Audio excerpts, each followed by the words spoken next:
만남에 이 사람들 얼마 몇 조 투자하겠다, 몇 명 네. 고용하겠다 그랬는데 네. 대기업 숫자가 시간이 가면 전체 고용 숫자냐면 네. 앞에서 뽑아요. 뽑고 더 많이 내쫓는 거죠. 뽑은 숫자보다 내쫓는 숫자가 더 많은 거죠. 그러니까 전체 숫자가 줄어들죠. 아, 멋있네. 선진국 컴퓨터치 네. 핵심 경쟁력 분야. 네.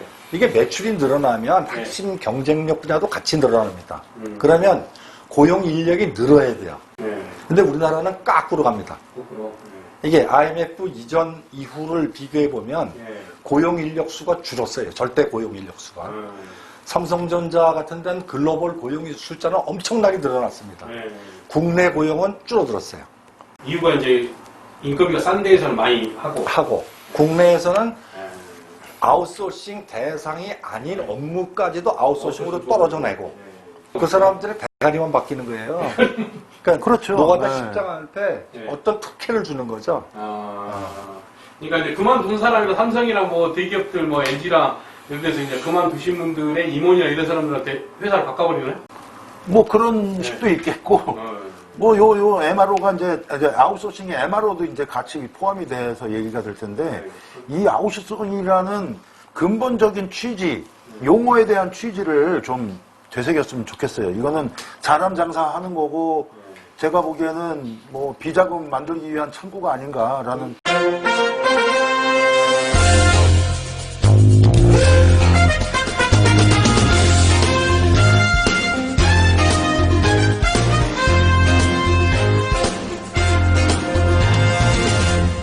대통령이 네. 대기업 총수 만나서 네. 이게 일자리 뭐 투자를 좀 해달라. 네. 이게 과연 네. 우리 일자리 숫자를 늘리는데 도움이 되냐 안 되냐. 네이버가 뭐 전통시장에 홍보하는 비용을 중소기업부가 줘서 네. 우리가 생각하는 그 중소기업부가 해야 될 일이 아니다. 네. 이거는 네. 이런 뜻이지 않습니까? 네. 네, 그 뭐, 네. 현직에 있는 대기업 다니는 후배가 네. 얼마 전에 이제 와서 잠깐 얘기를 했는데 10년, 15년 전에 매출이 지금 한 20배 정도 늘었대요. 20회 정도. 예, 그때 100명이 근무를 했으면 네. 120명이 채 안 된대요. 그러니까 매출은 훨씬 늘었는데. 네. 예. 그러니까 우리 저번에 한번 건설업도 그 얘기 우리 소장님이 해주셨죠? 건설업. 그렇죠. 예. 네, 건설업이 더 이상은 일자리 창출하는 게 저게 최하위다. 아니라. 예. 그럼 이제 대기업도 마찬가지네요. 그렇죠. 아니, 그러니까 네. 대기업 마찬가지 근무하는 인원이 네. 매출은 뭐 수십 배 튀었는데 네. 실질적으로 일하는 사람은 100명에서 120명 정도밖에 안 되는 거고. 그러니까 이제 결론은 총수를 만나서 흡수할 필요가 없다. 이거죠? 그렇죠. 네. 뭐 근데 그렇지만 하여튼 네, 투자를 해주면 뭐 한국에 투자가 되면 이게 국내에 네. 또 뭔가 이 돈이 도는 그런 현상이 있을까요? 근데 아니 그러니까 실제로 네. 대통령 만남에 이 사람들 얼마 몇 조 투자하겠다, 몇 네. 명 고용하겠다 그랬는데 네. 대기업 숫자가 시간이 가면 전체 고용 숫자가 줄어들어요. 그 얘기 뭐냐면 네. 앞에서 뽑아요. 뽑고 더 많이 내쫓는 거죠. 아, 뽑고 쫓아버린다. 뽑은 숫자보다 내쫓는 네. 숫자가 더 많은 거죠. 그러니까 전체 숫자가 줄어들죠. 아, 멋있네. 자, 근데 그렇다면은 여태까지 지금 몇십 년 동안 대기업 총수들이 대통령 만나서 뭐 일자리 만들겠다. 아마 그게 됐다면 일자리 지금 실업자 한 명도 없을 겁니다. 네. 그거 그래야 제대로 그게 이행이 됐다고. 정상이죠. 네. 그렇죠. 네. 자, 그럼 노조. 대기업의 사주와 네. 지금 노조 가입률이 지금 10%가 안 돼요. 요 사람들 간에 둘이 딱 타협점이 생겼어요. 그게 비정규직입니다. 그러니까 노조는 칸막이 쳐놓고 더 이상 못 들어와. 비정규직. 전부 비정규직으로 아웃소싱 하게 하고.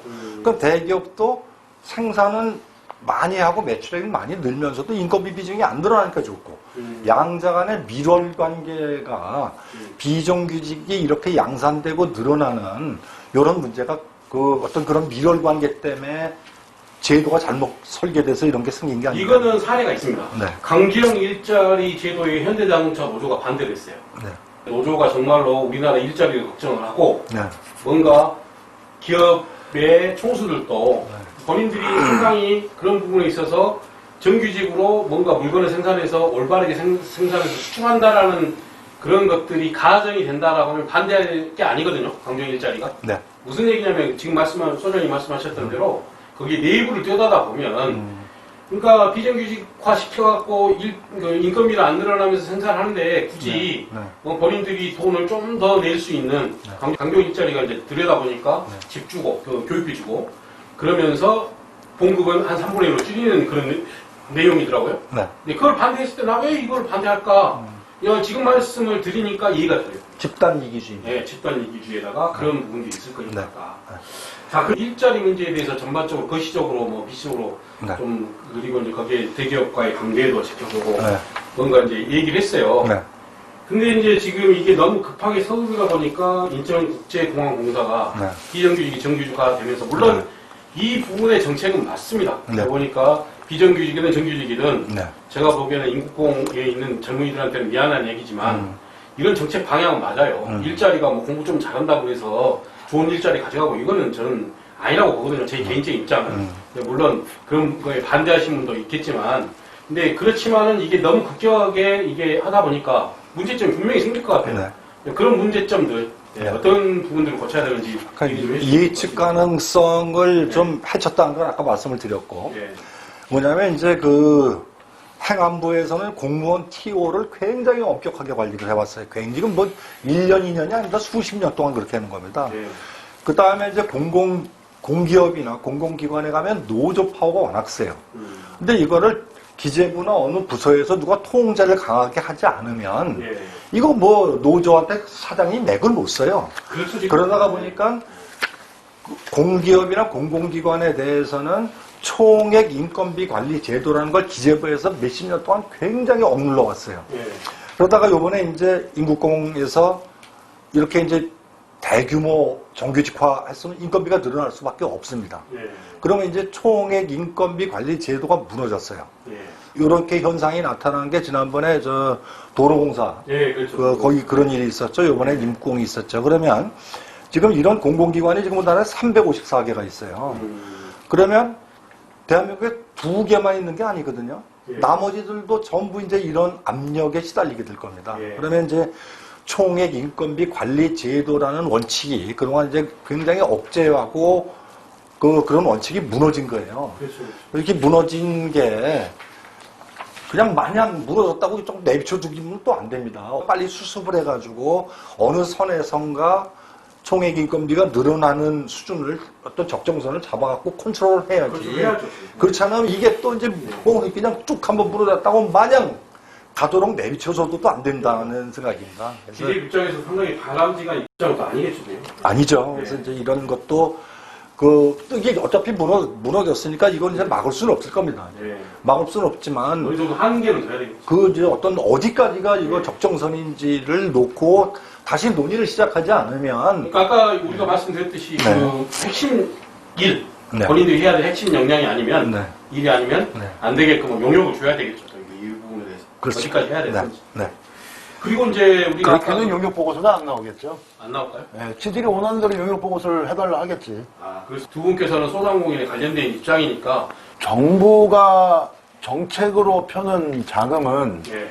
국민의 세금으로 만들어진 자금입니다. 예. 그것은 일부 개인이나 또는 일부 기업의 어떤 편향적인 지원을 위해서 만들어지거나 쓰여지면 안 된다고 생각을 하는데 그렇죠.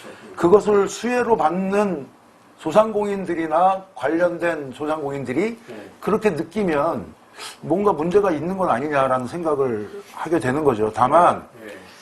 그런 틀로 가게끔 유도해 주는 건 좋은데 그러면 자생력 있게 좀 해줘야 되는데 단순히 그렇죠, 그렇죠. 사용료를 예. 지원하는 거는 월 사용료 일부를 지원하겠다. 그것도 3개월만. 저도 다 네이버에 홍보하겠다. 이 정도 수준, 홍보비 수준으로 나가면 안 된다는 거 아니겠어요? 그렇죠. 그러니까 그것도 문화를 만들어줄 수 있어요. 그러니까 3개월 동안 지급하면 거기에 익숙해지면 너희들이 돈 내겠지. 네. 그러면 네이버 장사시켜주는 거 아닙니까? 예, 그렇죠. 그렇게 보여서는 안 된다. 예. 라는 뭔가 하더라도 영혼이 없어요. 예. 철밥통만 맞추려고 합니다. 소장님 얘기해 주시죠. 전통시장은 전통시장이 가진 강점이 있어요. 네. 그럼 정부가 지원을 하려고 그러면 전통시장의 디지털화, 스마트 오다를 한다 그러면 전통시장이 가지고 있는 강점, 아까 사람 사는 냄새, 문화, 경험, 스토리텔링 이런 말씀 드리려고 했어요. 그렇게 가는 게 정부가 전통시장에 있는 소상공인들을 도와주는 겁니다. 그렇죠. 그런데 지금 기존의 배달의 민족이라든지 쿠팡이라든지 네이버 같은 데는 플랫폼 서비스로 이미 틀이 굳어져 있는 거예요. 그렇죠. 그러면 전통시장에 있는 사람들, 소상공인들을 이 틀에다가 여태까지 있었던 사람 다는 냄새나 이런 문화적 특성, 경험적 특성 다 무시하고 이 틀 안에 들어가서 몇 푼 더 돈을 벌어. 이 얘기인데 그렇게 하라 그러면서 정부에서 키오스크를 200억 원어치를 사서 공짜로 준답니다. 그 다음에 전통시장 소상공인들한테 30만 원을 지원을 해주는데 30만 원 지원을 해주는 용도가 뭐냐면 배민이나 네이버, 쿠팡의 수수료를 대납해 주는 겁니다. 그럼 이 사람들은 여태까지는 그런 업무와 무관하게 살았던 사람들이에요. 그러니까요. 그럼 이런 사람들을 석 달 동안 맛을 보고 그러면 이 일은 뭐냐면 쿠팡이나 배달의 민족이 회사가 네이버가 영업사원을 고용하거나 영업 대리점을 줘서 보상을 해주고 가맹점 유치 작업을 해야 되는 거예요. 반대로. 그런데 정부가 예산을 석 달 30만 원씩 줘가지고 배달 수수료를 대신 내줄게. 여태까지 얘기가 스마트 오더라는 프로젝트 가지고 그런 얘기가 진행이 됐어요. 근데 이 프로젝트가 굉장히 시간이 오래 걸렸어요. 그래서 도대체 뭐가 나오길래 이러나 그러는데 민주당에서 지난번에 3차 추경 통과된 지 지금 꽤 오래됐습니다. 근데 지금 제가 아는 국회에서 추경 많이 안 나왔대요. 저도 알아보니까.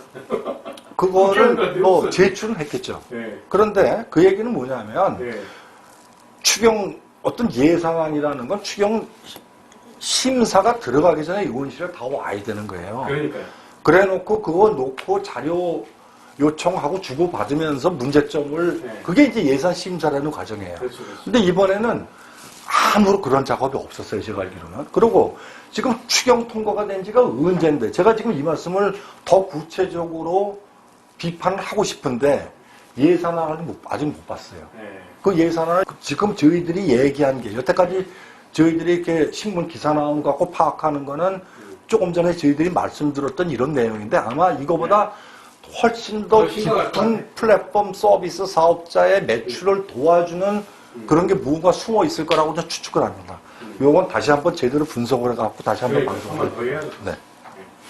아무튼 오늘 고생하셨고요. 네. 열띤 토론 또 우리가 했습니다. 네. 이제 우리가 뭐 지금까지 해왔던 게 의리 입장에서 네. 물론 이제 인국공에 공무원 공부를 하신 분들이 의리 아니라는 게 아닙니다. 아니라는 입장이 아닌데 그분들이 합격을 해서 가면 갑이 되는 거예요. 갑.